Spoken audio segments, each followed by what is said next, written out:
Kebab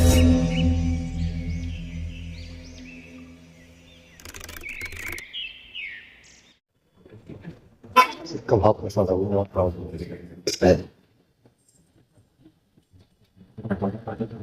Actually, इनका वो नहीं था. चले जब वो थोड़ा स्टॉप हुआ. तब और क्या करें? तब ये देख सकते.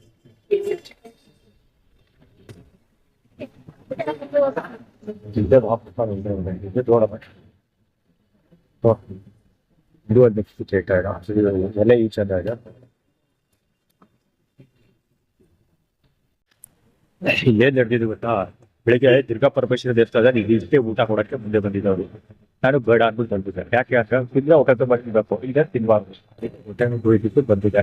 ಸೊ ಅದೇ ಕೆಲಸ ಇಲ್ಲಿ ಯೂಸ್ ಮಾಡಿದ್ರು. ಅಂದ್ರೆ ಇಮೇಜ್ ಫಾರ್ಮುಲಾ ಕ್ರಿಯೇಟ್ ಬೇರೆ ಮಾಡ್ಕೊಂಡು ಅದಕ್ಕೆ ಫೋನ್ ಹೋಗ್ಬೇಕಾಗಿದ್ದು. ಅಂದ್ರೆ ದುರ್ಗಾ ಪರಮೇಶ್ವರಿ ದೇವಸ್ಥಾನದಲ್ಲ ಊಟ ಎಷ್ಟು ಊಟ ಬೇಡ ಅಂತ ಬಿಟ್ಟು ಬಂದಿದೆ. ಅವ್ರು ಕಡಿಮೆ ಕೊಟ್ಟರು ಆಕ್ಚುಲಿ.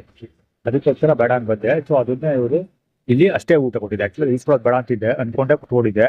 ಬಟ್ ಸ್ಟಿಲ್ ಅದು ಒಂದು ವಿಡಿಯೋ ಕವರ್ ಮಾಡಲೇಬೇಕಿತ್ತಲ್ವಾ? ಸೊ ಇವರು ಬಣ್ಣ ಬಯಲು ಮಾಡಬೇಕು ಅಂತ ಅಲ್ಲಿ ಹೋಗಿ ಈಸ್ಕೊಳ್ಳೇಬೇಕು. ಅದಕ್ಕೋಸ್ಕರ ಹೋಗುತ್ತಂತೆ. ಇಲ್ಲಪ್ಪ ಈ ಕಡೆ ಇಡ್ಲಿ ತಿಂತಾ ಇದ್ದಾರಲ್ಲ, ಅದು ಯಾಕೆ ತಿಂತಿರೋ ಅಂದ್ರೆ ಇಡ್ಲಿ ತಿಂತಿಲ್ಲ.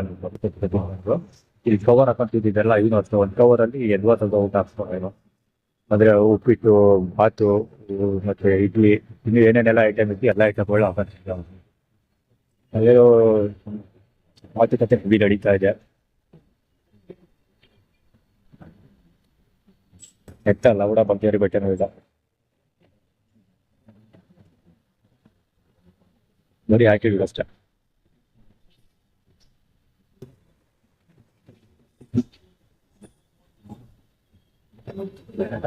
ಅಡ್ಡ ಗಡ್ಡ ಸೇರ್ಕೊಂಡು ಡ್ಯಾಡಿ ಸಂದರ್ಭ ಓಡಾಡ್ತಾರೆ.